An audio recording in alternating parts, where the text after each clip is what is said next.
পিঠা তো তোমরা অনেকে অনেক রকম করে খেয়েছো।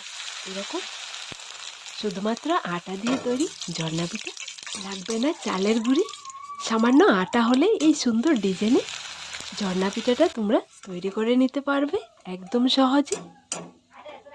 তাহলে রেসিপিটা মন দিয়ে দেখবে, একবার দেখলে বারবার তৈরি করতে পারবে। ঝর্ণা পিঠা তৈরি করার জন্য নিয়ে নিলাম এক বাটি আটা। এখানে আমি ধবধবে সাদা আটাটা নিয়েছি।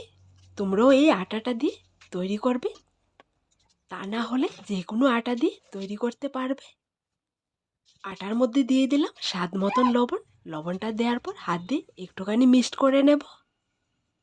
লবণটা মিক্সড করা হয়ে গেলে একটু একটু নর্মাল পানি দিয়ে ব্যাটারটা রেডি করব। ব্যাটারটা একদম পাতলা করা যাবে না, আবার শক্তও রাখা যাবে না। আমি যেমন করে ব্যাটারটা রেডি করেছি, তোমরা একটুখানি মন দিয়ে দেখলে আটার এই সুন্দর ঝর্ণা পিঠাটা তৈরি করে নিতে পারবে। এই ব্যাটারটা রেডি করতে একদমই গরম পানি অ্যাড করা যাবে না, নর্মাল পানি দিয়ে ব্যাটারটা রেডি করতে হবে। দেখো বন্ধুরা, এরকম ঘন করে ঝর্ণা পিঠা ব্যাটারটা রেডি করতে হবে। পিঠা তৈরি করার জন্য ব্যাটারটা পারফেক্টভাবে রেডি করে নিলাম। এইবার 3 ভাগে ভাগ করে নেব। এক ভাগে ইয়েলো ফুড কালার, আরেক ভাগে রেড কালার, আরেক ভাগ আমি নর্মাল হোয়াইট রেখে পিঠাগুলো তৈরি করব। এই পিঠাগুলো খেতে ভীষণ স্বাদের হয়, মুখে দিলে একদমই মিলে যায়, তোমরাই বুঝতেই পারবে না। যারা শক্ত পিঠা খেতে পছন্দ করে না, বয়স্কর মানুষ, তোমরা এই পিঠাগুলো তৈরি করে দেবে, বারবার চেয়ে চেয়ে খাবে, কারণ এই পিঠাটা একদম সোমপাপড়ির মতো খেতে। 2টা বাটির ব্যাটারে আমি রেড কালার আর ইয়েলো কালার মিক্সড করে ভালো করে ব্যাটারটা রেডি করে নেব। আমি আমার পছন্দ মতো কালার অ্যাড করে পিঠাগুলো রেডি করব, তোমরা তোমাদের পছন্দ মতো করলেই হবে।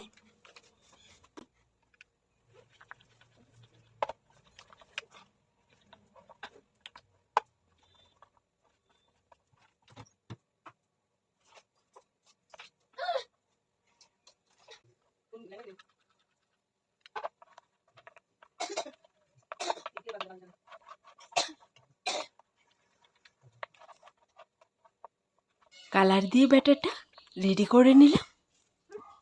পিঠাগুলো তৈরি করার জন্য এখানে নিয়ে নিলাম প্লাস্টিকের 3টা প্যাকেট। প্যাকেটের কোণগুলো আমি একদম সুইয়ের মতো করে কেটেছি।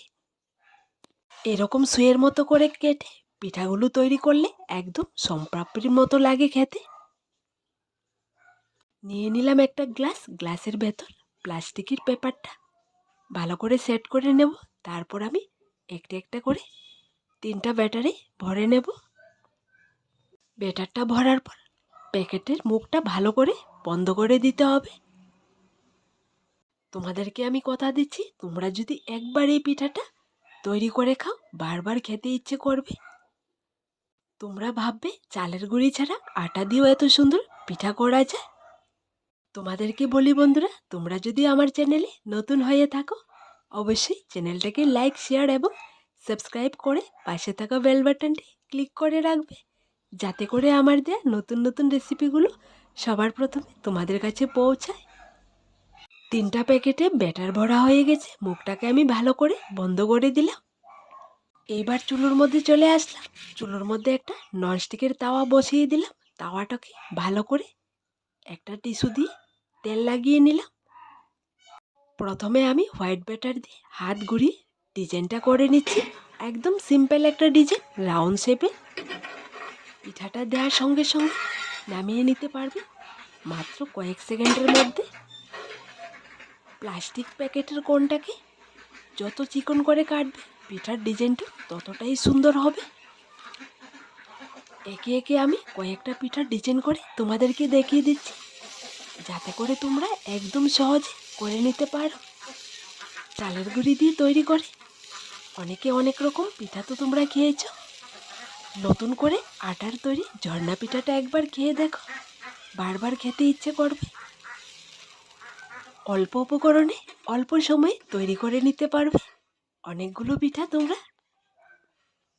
এই পিঠাগুলো এতটাই চিকন আর এতটাই পাতলা, রোদে শুকানোর ঝামেলা ছাড়াও ভেজে খেতে পারবে। 3টা কালারিং ব্যাটার দিয়ে আমি কয়েকটা পিঠা তোমাদেরকে তৈরি করে দেখিয়ে দিচ্ছি। একই ডিজাইন করে বাকি পিঠাগুলো আমি অফ ক্যামেরায় করে নেব।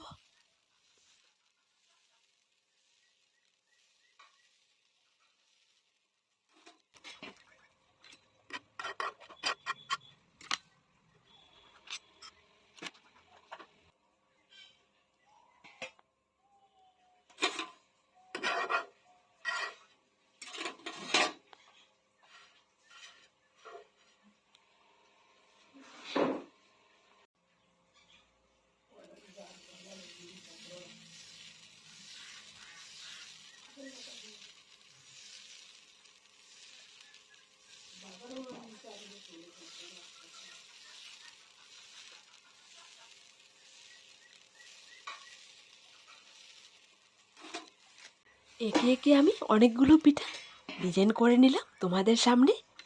বাকি সবগুলো পিঠা আমি অফ ক্যামেরায় করে নিলাম। পিঠাগুলো রেডি করা হয়ে গেছে। 3টা কালারের পিঠা দেখো দেখতে কতটা সুন্দর হয়েছে। সবগুলো পিঠা কিন্তু একটার গায়ে একটা লাগেনি। এখন আমি পিঠাগুলোকে 3টা থালের মধ্যে ছড়িয়ে দেব শুকানোর জন্য।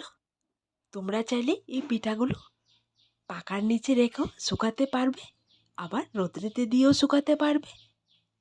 বানাতে যেরকম একদম অল্প সময় লাগে, এই পিঠাগুলো শুকাতেও একদম অল্প সময় লাগে। বড় সাইজের পাত্রের মধ্যে যদি পিঠাগুলোকে পাতলা করে ছড়িয়ে দাও, তাহলে আর রোদে দেওয়ার ঝামেলা ছাড়ে পিঠাগুলো শুকিয়ে নিতে পারবে ঘরেতে রেখে। 3টা থালার মধ্যে আমি সুন্দর করে পিঠাগুলোকে ছড়িয়ে দিলাম।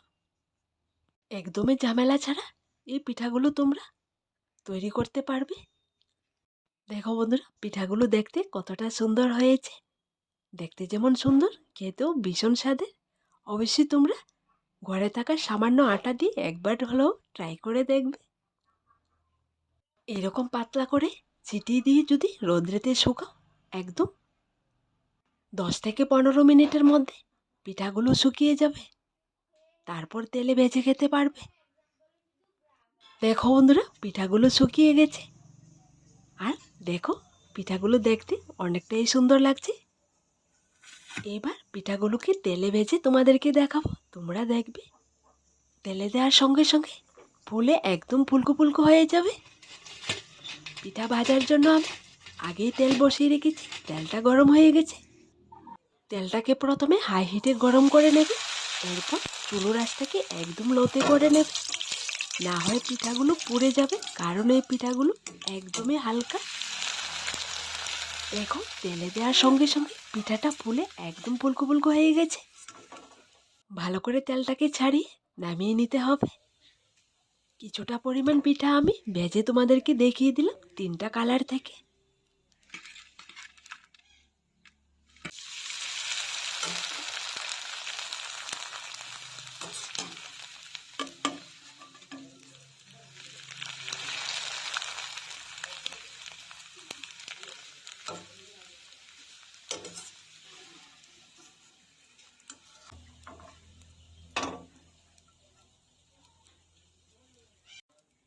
এক প্লেট পিঠা আমি ভেজে নিলাম।